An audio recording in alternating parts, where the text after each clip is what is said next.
Hello, my name's Toby Hulse. I'm from Roustabout Theatre, and welcome to this, the sixth of our series of Lights Up On webinars, where we meet different people from the theatre industry, learn about their careers, how they got to where they are today, and hopefully they can give us some advice or guidance on for those people who are thinking of entering into the theatre industry, or maybe just our curious audience members who want to know a little bit more about what goes on. The first 5 webinars, we met people whose work we admire very, very much, and gave a good overview of different sorts of careers in the industry. The next 5 webinars, we'll be meeting people who will one day, eventually, hopefully, all be working on the same production, which is a production of a play called This Island's Mine. So we'll be meeting the writer and director, the designer, the performers, the stage manager, and the lighting and sound designers for that show. The aim being that eventually we'll be able to let you into our rehearsal room and you can have a see how all those different members of the team collaborate together. Today we're going to be talking to the writer and director, who happens to be me. And so to avoid any kind of weird narcissistic schizophrenic experience, I've invited along the very talented David Lane, who's going to be asking me the questions. Hello, David. Hello, Toby. Thanks for having me. Really nice to see you. You too. So I'm just going to hand over to you. Perfect. Thank you very much. So I know that Toby both writes and does other things as well. And I know that there's a sort of traditional view of writers that quite a few people have, stuck in the garret, surrounded by balled up, scrumpled pieces of paper, banging their heads against the wall, waiting for the muse to visit. I was going to ask you first, Toby, whether that's an image you have of yourself as a writer. Is that how you started out writing, going up into a tower, or did you start out writing by doing something else? That's a great question. There is definitely a part of writing which is about sitting on your own. Unfortunately, well, yeah, actually, I do have a lot of scrumpled up bits of paper. I'm a great fan of scrap paper, and I like to write with a pencil, and I will scribble and write all over those bits of scrap paper. But then there's also a lot of work at the laptop. But actually, I'm not very good at sitting still, as the last few weeks have demonstrated. And a lot of my writing work is actually done in the rehearsal room or in collaboration with the director, or in many cases, I'm the director of my own work. So I'm kind of going backwards and forwards between the two. But I definitely started off writing with the impression that you sat down and you went up to your garret and stressed over it and scratched your forehead. But I've been writing since I was 7, I believe. I've been writing plays. And one of the things, I used to be a primary school teacher, and one of the things that I learned very quickly working with very young children is that everyone has a different language or way of understanding the world around them, a way of making sense of the things that they experience. So, for instance, some people might dance their understanding, some people might express their understanding through mathematics, some people might express their understandings in geographical ways. And I learned very quickly, I think, when I was younger, that I understood the world through words and also through the actions that other people do. So I would, as I said, I wrote plays when I was little, but I also put on, I didn't realise they were plays, what I was doing, but I had a lot of imaginative games with my toys where they would talk to each other, and I would build them houses and sets that they would live in. So I think that is my way of understanding the world, and it's through dialogue and through action, which naturally leads me into theatre. And naturally into the world of story as well, of thinking about experience and action and how you move a story forward. So when you start writing a new script or start thinking about the material for a new project, are you thinking in terms of a whole story? Are you just thinking about one character? Or are you thinking more abstractly about an experience or an experience of the world that you want to explore? I think my starting point is story rather than character or theme. And in particular, the events or the action. So I like to. Most of my work is adaptation. It's either adaptation of works that already exist. So, for instance, I've done a lot of Victorian children's novels that you can set at Christmas because that's where the money in adaptation is. But I've also done a lot of work that's a response to something else. So I've read one work and that's triggered off a thought, and I will write a play in response to that other piece. So, for instance, This Island's Mine is a response to The Tempest by William Shakespeare. But what I'm doing as I'm reading or watching or listening to stories in the world around is finding what's the event, what's the unusual situation, and from that event, what does that imply either about the future or about the past? How has this event come to be, or what will be the implications of this event into the future? So yeah, story is my big starting point. And will you sit down and just start writing a script, or will you plan a little bit? And if you are planning, what does that planning look like? Or do you move in and out of scripting, planning, thinking, musing, throwing it away, starting again? Is it always the same project to project, or are there habits you have that you'll always sort of turn to when you're starting out? I spend a lot of time thinking, and the thinking is I will set up the kind of key events of a story, or even if just like a single thing. I remember I wrote a play for it was for Christmas for Bristol Old Vic in the studio, and I suddenly thought, wouldn't it be funny to see a giraffe tap dancing? So that was the kind of starting point. I want to create whatever the story is. There will be a moment where the giraffe is tap dancing, and in some way the giraffe tap dancing will be crucial to the outcome of the story. I wasn't sure what that would be yet, but that idea, a giraffe tap dancing, goes on a post-it note. I'm a big fan of post-it notes, and then get stuck on a wall. And then as I go about my daily life, I like cycling. Cycling is a very good activity for thinking. As I go about my daily life, that story will just keep going round and round and round in my head, the giraffe tap dancing. And then other events will start to attach themselves to it, which go on a post-it note and get stuck on the wall. And eventually I'll have enough post-it notes on a wall, which I could then start to rearrange into an order which creates a coherent story. And then I usually just sort of let it rest at that point. And then the actual physical writing process is really, really fast, because that story's been playing out in my head over and over again. It's almost as if I'm watching it as a play already.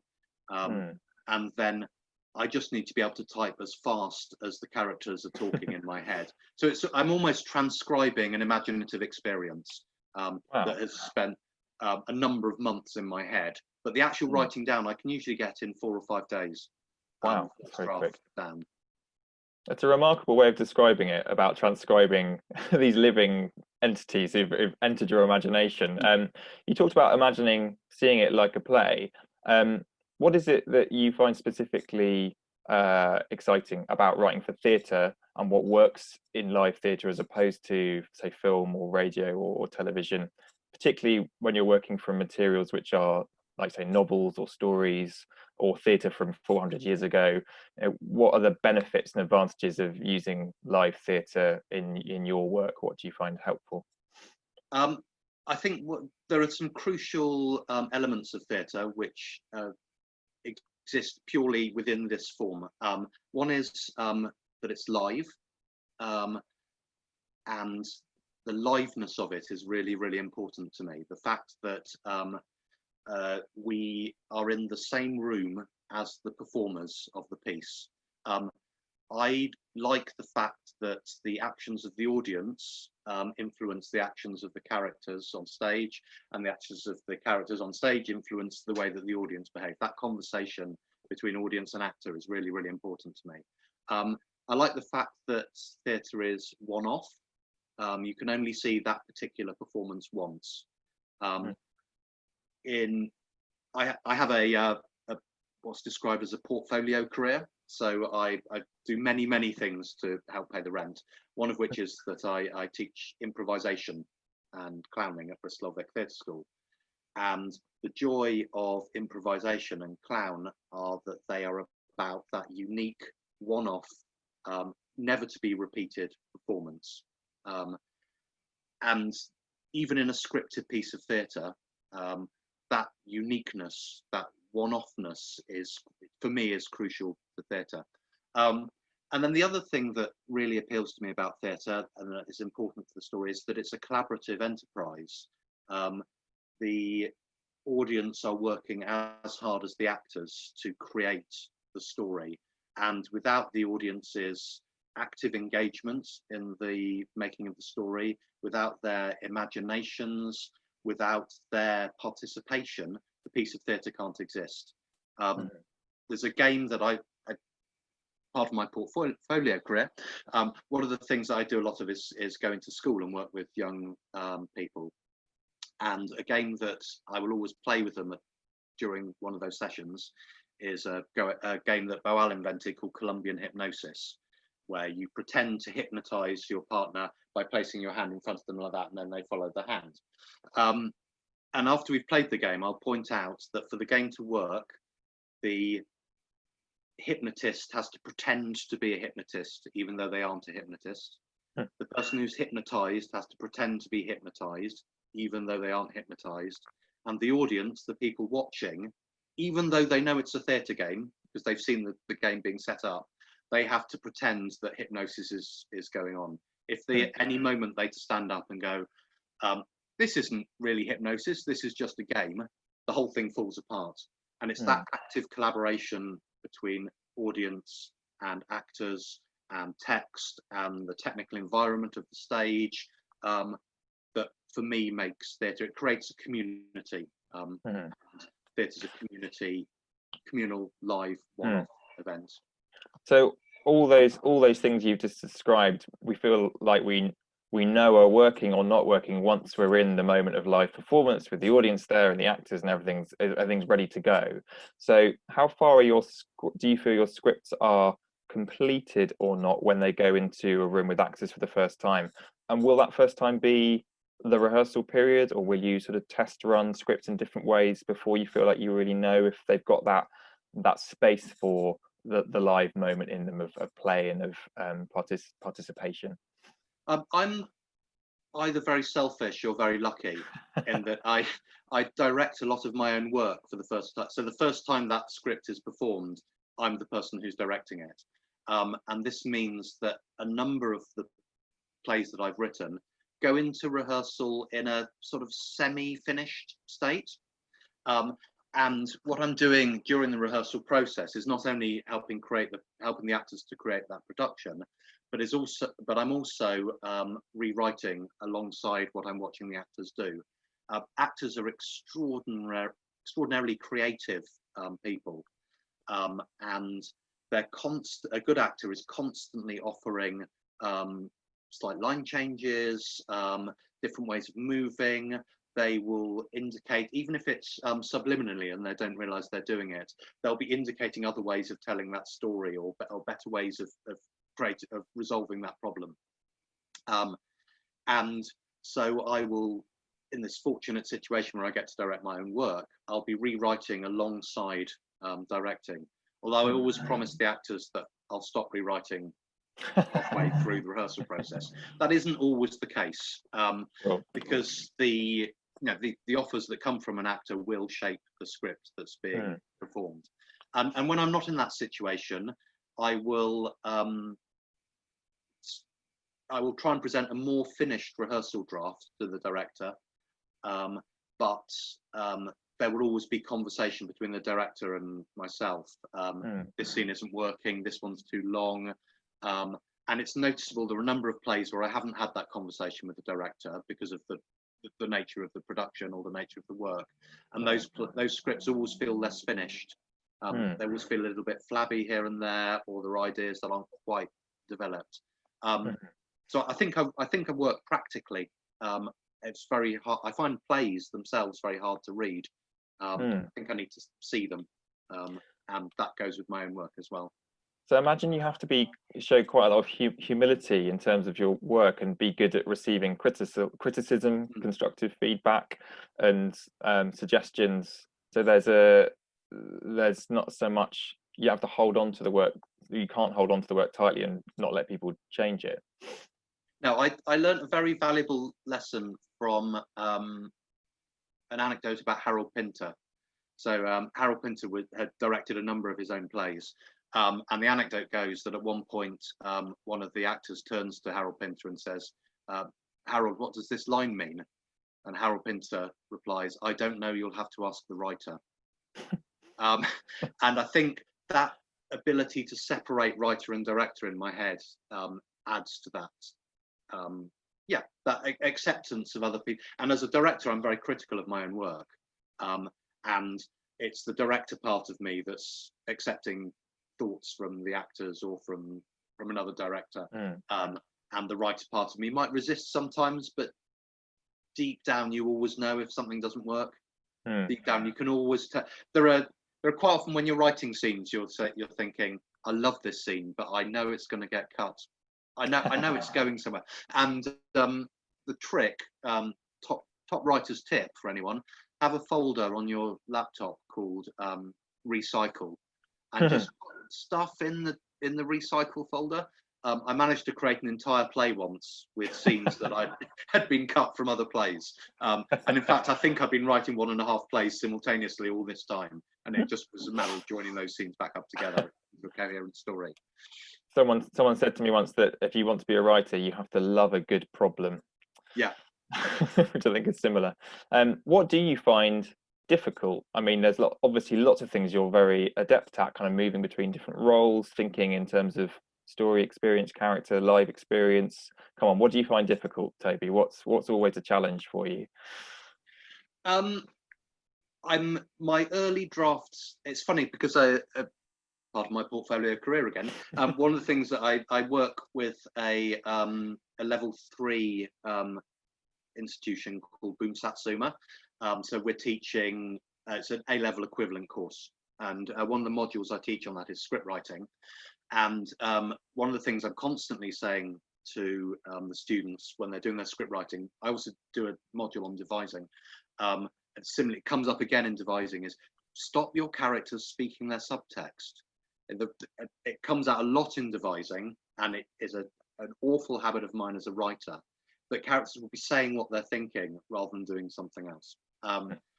And that's what I find hard. The first 3 or 4 drafts, I'll be going through and saying, this character doesn't need to say this, they need to do this. We don't need to tell the audience this, we need to show them this. We don't need to it be quite so explicit. There are other ways of giving this information. And I know it's an awful habit of mine to over-explain things. And I think this comes from my training as a teacher and the fact that I love education. I've got a tendency to over-explain. And I find it hard to be subtle. I sometimes feel my plays hit people over the head a bit with the message. Well, right, Steve, there's a great playwriting tutor, Stephen Jeffries, who talks about the first draft having all the subtext in it and just reducing the amount of information characters are telling draft by draft. And then Hattie Naylor, who's another brilliant Southwest writer and adapter, said, do you remember the play where a character walks on and says, I hate you, you're really mean to somebody? Or do you remember the play when someone comes on stage and throws a chair at them? Yeah. Exactly. Always in my head as a good example. So there are lots of different ways to construct a story and to keep an audience engaged with action and experience. Some of those things we've talked about already. But how do you know when you've got a great story? Like, what are the things that you feel you've grasped when you know you've got a great story? I can't remember where I've heard this quotation, but shall we just quote other people for the whole time? Yeah. That's what we seem to be doing. We don't know anything. I could pretend this is mine, but it isn't mine. And it's a very famous quotation about story, which is a good story is a mixture of anticipation with uncertainty. So a really great story, from the moment it starts off, you think, I know what's going to happen. I just know this thing has to happen, and yet the way that the story is constructed puts you to the point where you're going, I know what I want to happen, but I'm not sure it will. I'm really not sure it will now. There's no way that the thing I wanted to happen at the beginning of the story could possibly happen now, and then it happens. And that I think is the joy of a good story, is ratcheted up the uncertainty to the point where, although the audience know that inevitably, the hero will win through, or the romantic, we know how stories end. A really good story, from the opening, from the inciting incident, we kind of know what the end of the story could possibly be, but we've allowed ourselves to buy into that uncertainty about what the ending is, and I think that's how you know the stories. If you yourself, when you're reading back, I've got a habit which I didn't mention earlier, of when I edit on paper, because I can't edit on screen, and I think this is partly my age, but also the process of printing my play out and then putting it in front of me turns me from a writer into a reader, and I can read my own work quite critically when it's on paper, and then I'll make all the editing suggestions on the paper, then I'll hand the paper back to the writer, who will be at the laptop, who will then do the work on the laptop. So if I can fool myself as a reader that anticipated ending isn't going to happen, then I know I've got a good story. Do you give yourself time away from a script once you've finished it to increase that objectivity, that distance? Yeah, and just the amount of time it takes me to print it out is long enough. Wow, that's good. It takes me about a month to admit to myself it's not working. You don't know how slow my printer is. I know you write for thinking about story again, about that idea of anticipation and knowing how stories work. Is there anything particular about writing plays for young people or for children that you feel gives you a different set of principles or different sort of flexibility about how story works? Or is it, are you thinking the same things as if you're writing for an adult audience? I think the same basic principles apply. I think that there are no subjects which are off limits, but there are some which are more interesting to a young audience than they would be to an older audience. A project I do with Bristol Vic Theatre School is we do adaptations of Shakespeare, and I'm often asked, would you do an adaptation of Othello?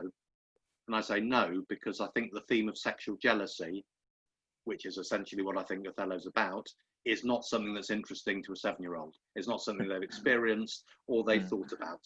Whereas the story of Macbeth is suitable for a 7-year-old audience, despite all the blood and killings and ghosts and all that, because that idea of wanting something so much that you'd do anything, and then the consequences of that, is something that a 7-year-old understanding can appreciate. Although I don't think there's any subjects that are off limits, I think there are some which are more suitable than others. Obviously, you're thinking about the presentation very, very practically. There are certain things that a young audience wouldn't want to be exposed to, or their carers and adults wouldn't want them to be exposed to. That's a kind of limitation. Although actually, I find limitations very exciting. I like being told I can't do something, because it makes my imagination work in a different way. What children do very well is understand the metaphorical nature of theatre very quickly. They don't question the appearance of quite extreme metaphorical content on stage. It doesn't bother them that a cow can talk and dance. A cow just can. It can talk and dance, and we don't need. That act of justifying things, which often happens. I don't know. I've never written for an adult audience, really. But I think quite often you're thinking. I write predominantly for teenagers and I guess grown-ups. And quite often I'll find myself getting in knots trying to justify how the world of the story works, particularly as, and this is a great note you once gave me, Toby, on a play, was, is this meant to be a fairy tale, David Lane? which is a fantastic note, because I was trying to write something that was far too real, and what I wanted it to be was a myth. But then I often get myself in knots thinking about, oh, how do I justify the fact that this world is mythical? I have to explain it. I have to find a mechanism for explaining it. But I don't find myself asking that when I'm writing for teenagers, and on the one occasion I wrote for children, it was like, oh, great, I can go into this imaginative, playful space just for fun, and you not feeling like I had to explain it quite so much. And I think this is the curse of the 19th century hanging over us, and that the awful invention of naturalism and realism, and is it true to life and all that rubbish, it didn't bother the early English playwrights, didn't bother Shakespeare to have to justify his world. They just were witches. It just is. One thing that is slightly different for, I find, writing for younger audiences is that I find good work for them is a bit more like squash that hasn't been diluted as much. So because the work tends to be shorter, there's a lot condensed and packed in, which is great, really exciting. But to counter that, again, I learned this from my teaching, actually. I was told when I was doing my teacher training that for a class of children or an audience, I think this is probably true of adult audiences as well, that you have to say a key piece of information has to be said 3 times, but in different ways. So in a moment, we're going out to play. Right, everyone, we're going to go outside, stand up and put your coats on. Well done, you've gone and put your coat on, ready for playtime. So that's that, we've repeated the same bit of information 3 times. And I think that repetition is important in children's theatre with key concepts. And the other thing structurally, which I think is important, and again, I'm just quoting another person here, David Wood, who was our first great writer for young people, or young audience, has this idea of suddenlies. And he says that every page and a half in a script for young audiences, something should suddenly happen. Like suddenly there's a song, suddenly another character enters, suddenly the lights change, suddenly someone reveals a piece of information. And actually a page and a half is about the right frequency of sudden changes. I suspect it's probably the same for adults as well. Having watched Long Day's Journey into Night, when nothing suddenly happens. Thank you. We've got a few questions starting to come in on the Q&A, but I was going to ask you one more question, which is from an observation, which is that a lot of the way that you talk about having learned to become the writer that you are is about kind of translating experiences from things that are nothing to do with training as a playwright. Whereas now there's a huge professionalization of the career. You can go and do a degree in it, you can go and do an MA in it, you can go and do a postgraduate course in it if you want to. How would you characterize your training? Has it just been an amalgamation of different experiences that have become useful to you when you thought, I'll be a writer, or are there specific kind of courses that you did where you thought, oh, this is really useful, now I'm training professionally? Does it matter? Apart from a very drunken week that the two of us spent together in a don't bring that up. Yeah, we said we wouldn't talk about that. Apart from that week, which was a course on the European dimension on theatre for young audiences, which was fantastic. It was amazing, yeah. Incredible amount and drank too much wine. Apart from that, I've done no formal training, as it were. But if I look back at all the experiences I've had, I realise that the writer that I've become are as a result of those experiences.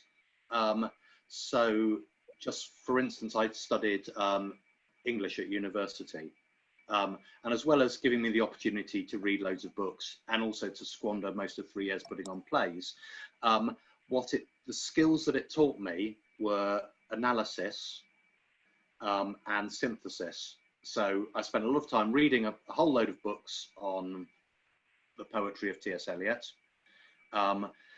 analysing those books on the poetry of T.S. Eliot, and then synthesizing them into an essay on the wasteland. And the way that I work as a writer, so for instance, This Island's Mine, I read The Tempest, analysed it, and noticed something in the story which caught my attention, an event which wasn't quite resolved in the plot of The Tempest. I then read lots of other works, analysed those, found the things, and then This Island's Mine is a synthesis of all those materials. So whilst my English degree wasn't directly a creative writing degree, it gave me some skills which I needed. And I have a habit, which it may just be mine, it may be useful to other people, of when I see something that I find interesting, I want to know how it's done. So I teach clowning at the theatre school, but I've got no specific training in clown, but I've watched a lot of clown shows, and I watch them, and then I go away and I think, how was that done? What happened there? What were the actors doing? How was that performance created? And if I read a really good play, I read The Alchemist by Ben Jonson, which is, I think, one of the greatest plays ever written. And there's a brilliant moment in Act 5. I mean, just a stunning comic moment in Act 5. And when I first read it, I fell off the sofa laughing. I was 17 and a bit immature maybe, but it is still very funny.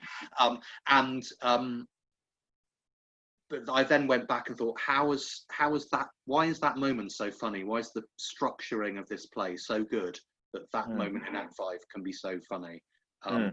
What's happened there? So I think that the how of it, the how is very important to me. Well, that links into one of the questions that has come through. We've got a few coming through now, which is someone's asked, what would your advice be for graduates, as we're talking about education and training? What would your advice be for graduates hoping to create original pieces of theatre? And I find that an interesting question to pose to you, because you talk quite a lot about adaptation, yet you're still creating original work, original responses to pre-existing, if you like, unoriginal material. But what would your advice be for finding work that's original, making work that's original? My first piece of advice would be to have a notebook in which you stick anything which is vaguely interesting. I've got notebooks that are crammed with weird articles from Metro, from little things I've heard on the radio, little quotations from books that I've read, things that I've observed in the street. And I do nothing more with them than just park them in the notebook. So I've got many of these notebooks filled with little clippets. And some of those become the content for an original piece of work. Sometimes really quite far removed from the subject itself. For instance, I wrote a play called To Dream Again, which is a sequel to Midsummer Night's Dream. And I was directing Midsummer Night's Dream for Bristol Theatre School when I reached the realization, which anyone who's read the play realizes, I don't know quite why I didn't understand this until I directed it, that for the plot to work, Demetrius still needs to have the juice of love and idleness in his eyes at the end of the play. So he's drugged into being with Helena. And I had this realization, put it in my notebook. A couple of months later, so what would happen if the love and idleness wore off and he was now married to Helena? So now I've got the start of a story. So this is the sequel to Midsummer Night's Dream. It's the moment where Demetrius is no longer in love with Helena and realizes that he married the wrong one. So there's a story. Yeah. So keep this material together. Have that notebook. Also, alongside that notebook, just keep a note of the thematic things that you find interesting about the world.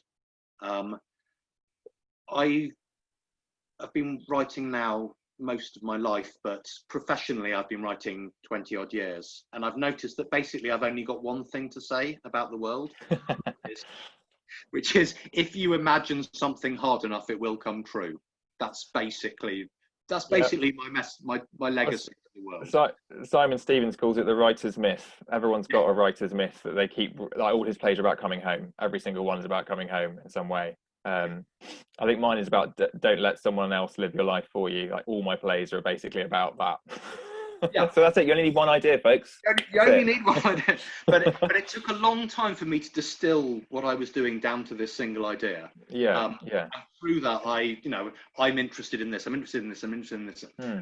But then when you come to write the original piece of work, hide that notebook. Don't worry about the things that interest you, the themes. You can never. It's impossible to write a play about brotherly jealousy. I'm going to write a play about brotherly jealousy. And where do you start? I'm going to write a play in which two brothers share a flat together, and then one of them brings home a tramp and introduces him into the flat. Now that's the starting point of the story, and you end up with The Caretaker, which is a play about brothers and jealousy, and then many other things. But I don't think Harold Pinter could have written that play if he'd started with the theme. He had to start with the event. And do you find it more challenging or more pressure? This is a question from Holly. Creating a new story or doing a faithful adaptation? Is there one which is you find harder than the other? Mine are all new story. This is a very slippery answer I'm about to give. My adaptations are in fact they're kind of conversations with the original piece of work. So they're actually original pieces in themselves. So to give an example, I did an early adaptation that it was of Treasure Islands for the Watermill in Newbury. And I read Treasure Island a number of times, and then thought, what are my thoughts on this book? And the overriding thought was, there are no girls in it. We're writing a Christmas show, and all the characters, apart from Jim Hawkins' mum, who gets left behind at the beginning of the story, all the characters are male. How is this going to appeal to an audience that will be mixed gender? And there are a number of solutions, some of which are in the creation of the production. So we could gender blind cast it. We could cast Jim Hawkins, who's a boy, as a girl. But I decided that I wanted to do an adaptation of Treasure Island that was actually about why are there no girls in Treasure Island. So I created a frame story about a girl who lives in the 20th century called Emily, who wants to grow up to be a pirate. And her parents keep telling her, you can't be a pirate. Pirates don't exist anymore. Why don't you want to be a vet or a ballerina or a fairy tale princess like everybody else in your class? And she says, no, I want to be a pirate, and there were female pirates. And then she imagines hard enough, here we go, back to my myth again. So she imagines hard enough that the characters from Treasure Island appear in her bedroom. And then she's taken into Treasure Island as Jim Hawkins, but she remains as Emily all the way through. So she's experiencing the plot as Jim Hawkins experiences it, but as a 20th century 9-year-old girl who can then ask the question over and over again, why are there no girls in this story? Why is this all about boys? There were female pirates. When are the female pirates going to turn up? So actually I've created an original piece that's inspired by Treasure Island. That doesn't quite answer Holly's question, but I think I don't think that I could write what I call a dramatization, which is you take all the dialogue from a book, you turn it into dialogue in a play, you take the description from a book and turn it into stage directions. That fills me with dread. Well, there's a module that I teach on an MA in playwriting, which is called creative intervention, and on it you do adaptation, but it is about saying, as a writer, how am I creatively intervening with what's there, making a choice, a difference in terms of what's there as well. So what you mentioned Christmas shows earlier, and Philip's got a question about writing pantomime script, and I know that I'm pretty sure you have written a pantomime or two. I have, yeah. What are your maybe top 3 bits of advice about, how do you develop the script? How do you work out how to end a pantomime? Are there some nuggets of advice you could give Philip? Yeah, the joy of pantomime is that it follows set patterns. So the first thing to do is to really familiarize yourself with the set patterns that happen in pantomime. There are certain scenes that will always occur. There are certain orders that those scenes will always occur in. And just like so much of Christmas is familiar and traditional and always follows the same pattern, pantomime, the classic Christmas entertainment, will follow those same patterns. So just work out what the pattern is. Watch enough pantomimes, and I suspect this is my friend Phil Burnett who's asked this question, and I know he's a great fan of pantomimes. So so just ask yourself, of the pantomimes I've seen, what happens first, what happens then, what happens next, what happens next, and then you've got the structure of it, and then what you're doing is interweaving the plot in and out of those set pieces. The joy for the audience is working out how you've connected the things together. And my third top tip for pantomime would be, can you make the set pieces important to the action? So yes, there's always a bit where the song sheet comes down and the audience have to sing a song. And you could just do that. It's just a bit of fun. But could you make it so that the outcome of the play is dependent upon how well the audience sing the song? Because then you've got something that matters.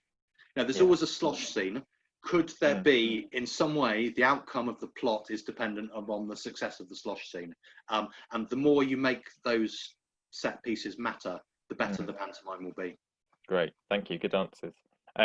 We're in the middle of sort of semi-lockdown at the moment, but Phoebe would like to know how you keep motivated, especially right now when we're indoors and not able to be out and about with performers in the way that you've described, in rooms, playing, improvising, being with audiences in a space. So what's keeping you motivated at the moment?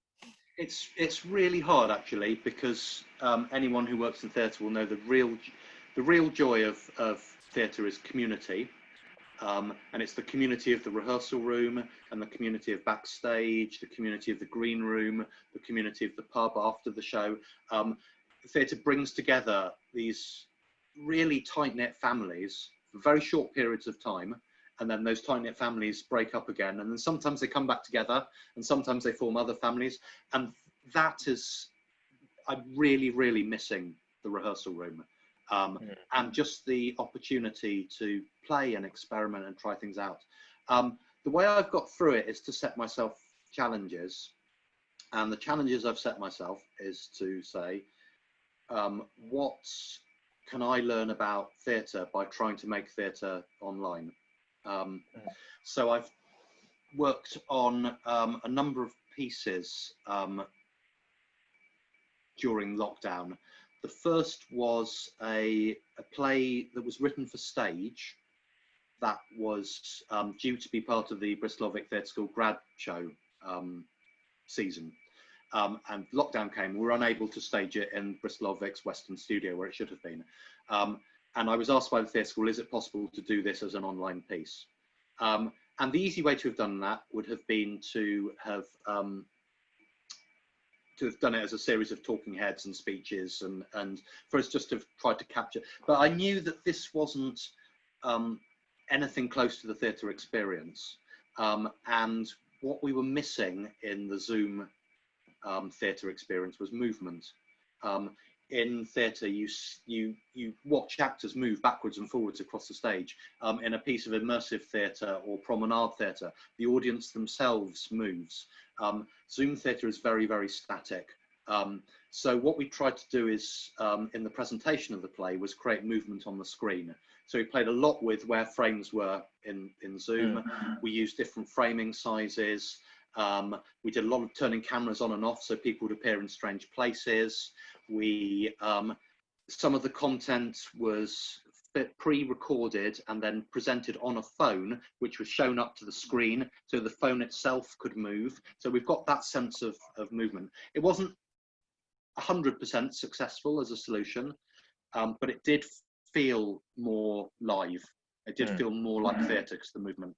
And then the second piece that we worked on was a play that I wrote specifically for Zoom. So it was different from Buzzing, which was written for stage, and was written to exploit what Zoom can do. So we used virtual backgrounds, we had cameras turning on and off, we had people appearing on multiple calls.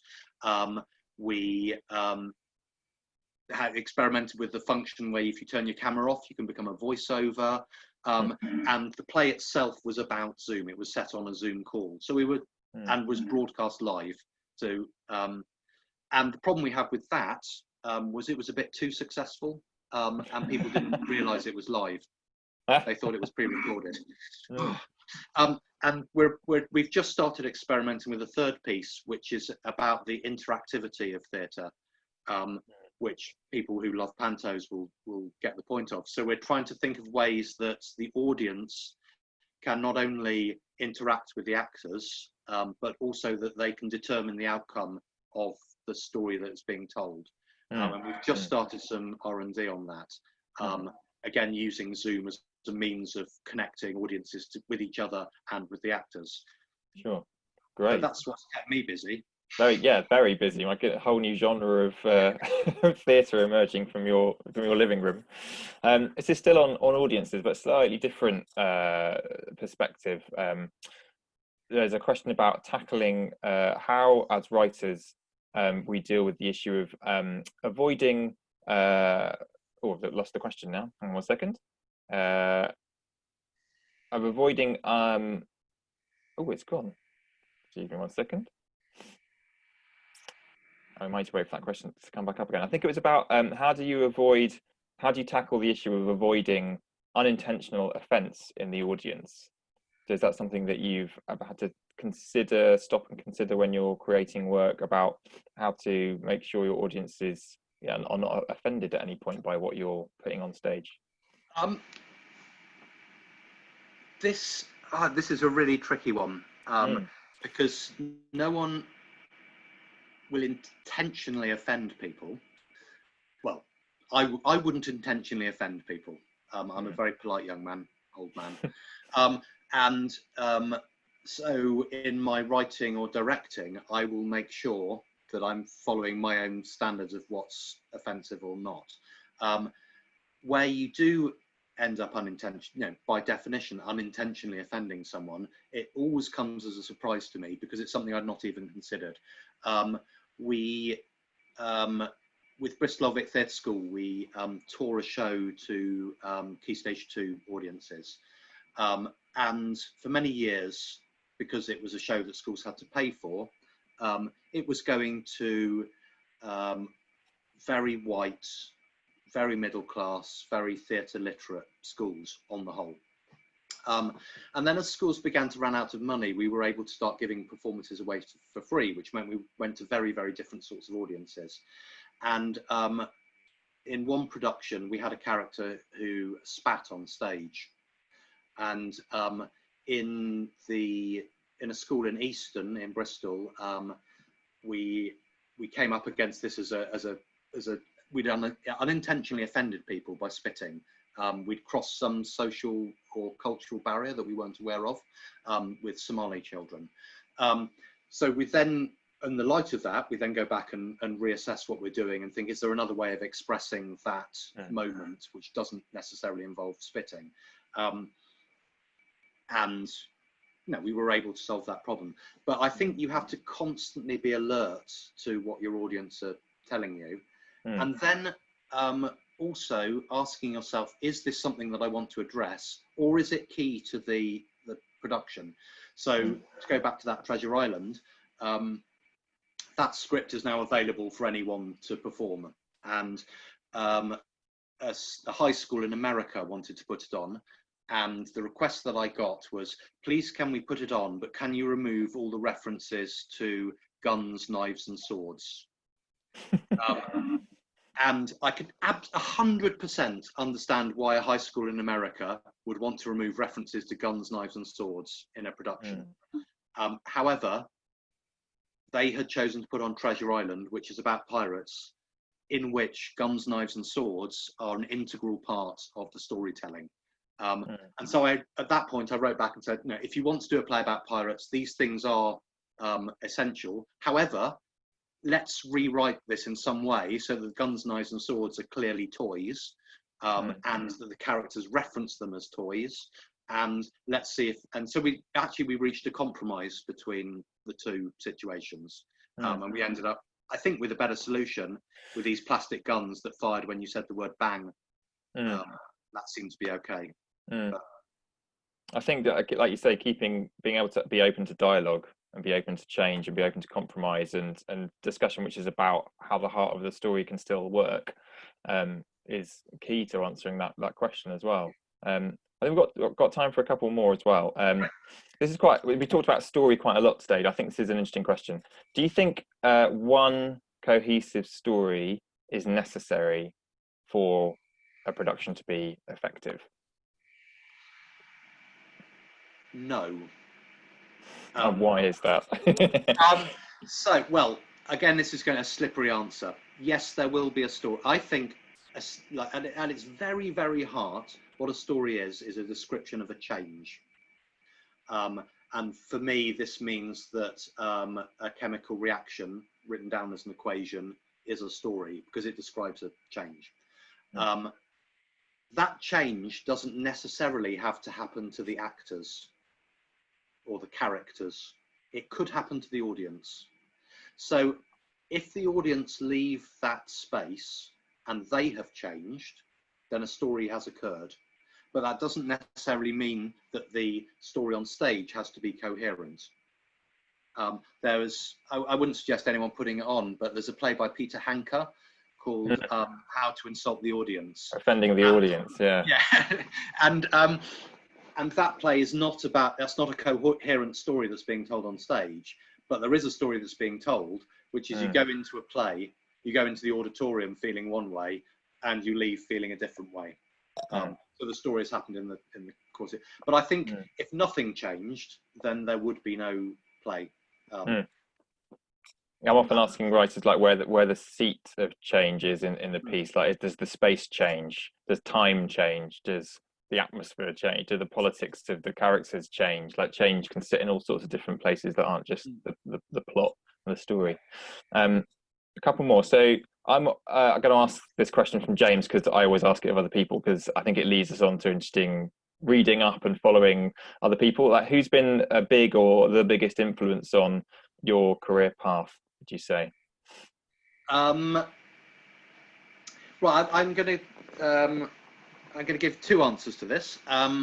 So one is the work of Bertolt Brecht. And I know there will now be people who know me across the nation sniggering. What I love about the work of Bertolt Brecht, and I'm about to get very geeky here, is he's not writing for actors. He's writing for playwrights and directors. And what he focuses on really, really clearly in his theoretical work is on the concept of change and on the importance of story and of ways that story and change can be made almost exclusively theatrical. I think in his writings, in his plays, there is a really clear model for just excellent theatre. And you don't have to be a Marxist to get the benefit of his writing. I'm an enormous fan of Bertolt Brecht. And I come back to his work again and again and again and again in my writing and in my teaching.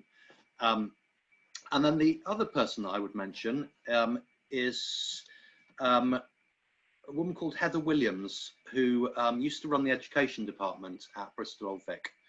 And I did a 1-year postgraduate course in theatre directing at Bristol Old Vic Theatre School. And during the course of that year, I was lucky enough to meet Heather. And previous to that, I'd been teaching for 6 years in primary schools. And she said, we need someone in our department that knows how to talk to teachers and knows a bit about theatre. Would you be interested in joining our department? So I joined the department and then was lucky enough to perform in shows that went into schools. So I went into nearly every school in the southwest area with 2 shows, one called Myrtle on the Main Line and one called Hello Craig. Other people performing alongside me were Sally Cookson, Craig Edwards, Mike Akers, Robin Belfield, Howard Cog. I mean, it's a roll call of the Southwest's talent. We're all going through that education department at the same time. And then at a key moment, she said, we've got a show in Christmas in the studio, which is for adults, which will be performing in the evenings. Do you think you could write a play for children that would be in the daytime? And my biggest piece of advice to anyone is, if offered something, say yes, even if you think you can't do it. So I said, yeah, I can write a play for 3 to 7 year olds. And then proceeded to I know write how to do it. I know how to do that. Yeah. Just give me a little while. And fortunately, I also performed in that show, so I was able to rewrite alongside it. But yeah, that was my first break, as it were. And Great. Heather gave the first break to so many people who are currently working in Bristol. And yeah, without her, I wouldn't be where I am today. Cool, thank you. I think education and learning departments are the same experience as well, are often where you'll find opportunities to practice being a writer or being a maker in ways that might not be being on stage at the Old Vic or the studio, but you're still making and still creating. Yes. All right, we've got time for one last question. I understand that this is the signature question of the Roustabout Q&As. So Toby, the tables have been turned, and it's time to ask you, if you met the theatre genie and they could grant you one wish, what would that be and why? So obviously I've had a lot of time to think about this. I'm expecting a good one. I know. I've rejected many, including going back to meet Bertolt Brecht and all sorts. But what I would ask the theatre genie would be to time travel back to sort of 1987, to have the same knowledge and awareness that I have and experiences that I have now, but to be in a position of some influence. And I would join the advisory boards for the Education Reform Act of 1988. And what happened in the Education Reform Act of 1988 is the national curriculum was created. And for some reason, I've never quite got to the bottom of this, art and music were made statutory subjects in the national curriculum. So children in this country are entitled to education, a really good education in art and music. So it raised the status of music considerably in the ordinary primary classroom. Before it was, once a week you went and sang songs around the piano. Now teachers were having to teach music and teach structure and form. And similarly, the same happened with art. It was no longer, let's do some finger painting. Now children were studying the works of artists. And for some reason, drama didn't happen to drama. And it became part of the English curriculum, and it sort of filled little bits and pieces here and there. And as a consequence, children in schools now grow up without a teaching in the craft of theatre. So they don't know about playwrights, they don't know about directors, they don't know about technical stuff, because drama is just something you do in the hall once in a while. And I'm a big believer that theatre is a craft as well as an art, and it needs to be taught as a craft. At the same time, whilst I was in 1987, I would also talk to all the people who were drawing up the first GCSE and A-level drama syllabuses and say to them, yes, devising is good, but it's a tiny part of the theatre industry. Your students will see very little devised theatre, and the theatre that they like seeing is scripted, rehearsed, directed, has technical stuff in it. And please, could you make your GCSE and A-level syllabuses reflect the industry that people who would want to do drama are interested in, so that there are opportunities for people who want to write, opportunities for people who want to direct, and they're it's not based around devising. And then that would then have a filter-on effect into youth theatres, which also wouldn't concentrate on devising. Because devising is brilliant, but it's a very specific part of the industry. And I feel that our education system ignores that. Great answers. Thank you very much, Toby, for appearing in your own series of Q&As. I hope you enjoyed the experience. It's very nice to speak to you again, David. You too. Brilliant. Thank you very much. So all our webinars are available to see either via our website, which is www.roustabouttheatre.co.uk, or on our YouTube channel, Roustabout Theatre. Next week, we will be talking to Shaylee Rook and Robin Hemmings, who are the other two members of Roustabout, who are both performers, but have also made the decision to make their own work, to form their own company and make their own work. So they're now acting as producers as well.